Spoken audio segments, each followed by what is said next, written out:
Today we're talking about estimating and rounding decimals. What is a decimal? A decimal is a number that has one or more digits to the right of the decimal point. So it's not a whole number, but it's maybe a whole number and part of something else. So we have 1.234.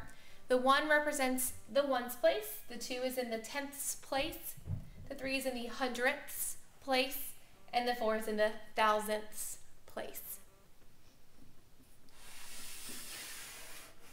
Vic number 1. When estimating, round to the nearest whole number, then perform the operation. Remember, 5 or above, round up, 4 or below, stays the same. So when we are rounding to the nearest whole number, we need to look to the tenths place to decide whether we're going to round that number up or keep it the same.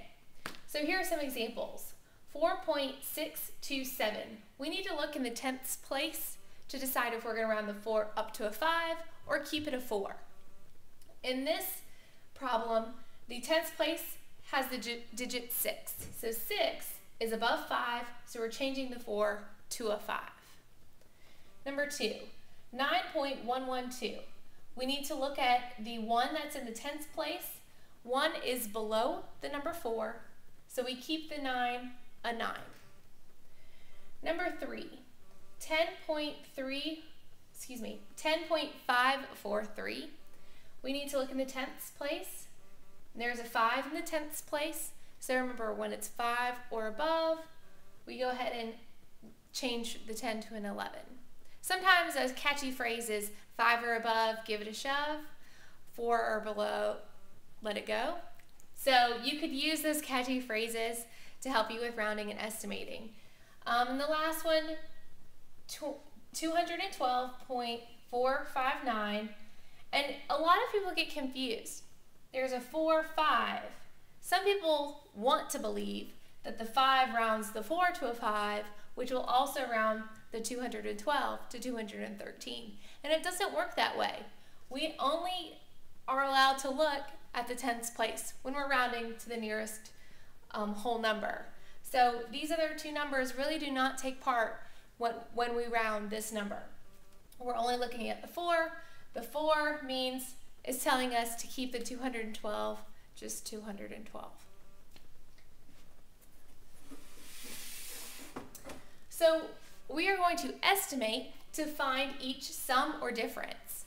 So we have 4 problems that involve decimals. We are going to change the decimals to a whole number. Then we will add or subtract. So 62.9, since we've got a 9 there, we're going to change this number to 63. 23.17, since that's a 1, we're going to leave this just 23. And we're going to subtract, like the problem's telling us to.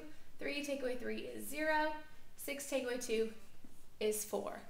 I would estimate that this answer is close to 40. Number 2, I'm going to round 3.81. It's going to round this to a 4. 1.2 just rounds this to a 1. 4 plus 1 is 5. 9.25 changes this to just a 9. 8.75 changes this to 9. 9 minus 9 is 0. So I would estimate this difference would be very close to 0. And lastly, 7.03, which is approximately 7. Take away 4.79. I'm going to change this to a 5 because this number is a 7. 7 minus 5 is 2. So this difference will be very close to 2.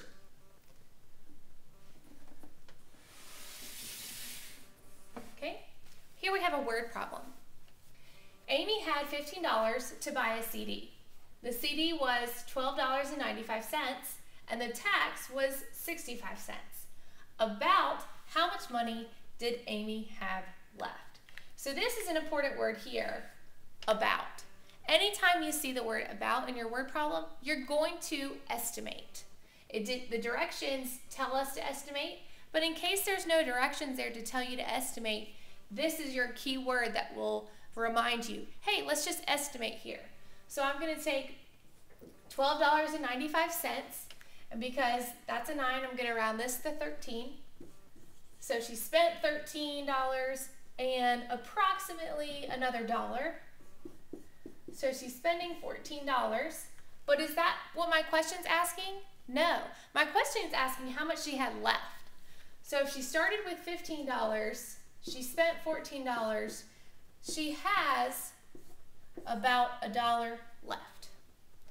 So I would say in my final answer, I would write about $1 left, or Amy has about $1 left. Amy has about $1 left. I can put in a decimal place with 2 zeros, or I can just leave it $1. So this is my final answer.